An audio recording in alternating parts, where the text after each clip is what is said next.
School से वापस आकर अफराज और हमजा ने अपना बस्ता रखा।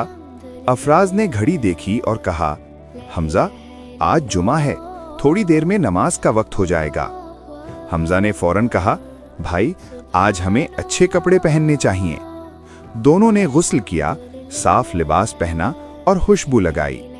अम्मी ने बताया कि जुमे के दिन सफाई, खुशबू और जल्दी मस्जिद जाना सुन्नत है।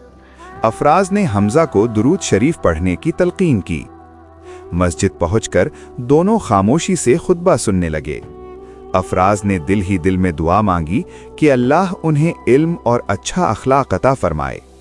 नमाज के बाद हमजा ने कहा, अफराज भाई, जुमा वाकई बहुत खास दिन है। अफराज मुस्कुरा कर बोला, हाँ हमजा, जुमा अल्लाह की खास रहमतों का दिन है। इसकी कद्र करने वाले कभी महरूम नहीं रहते।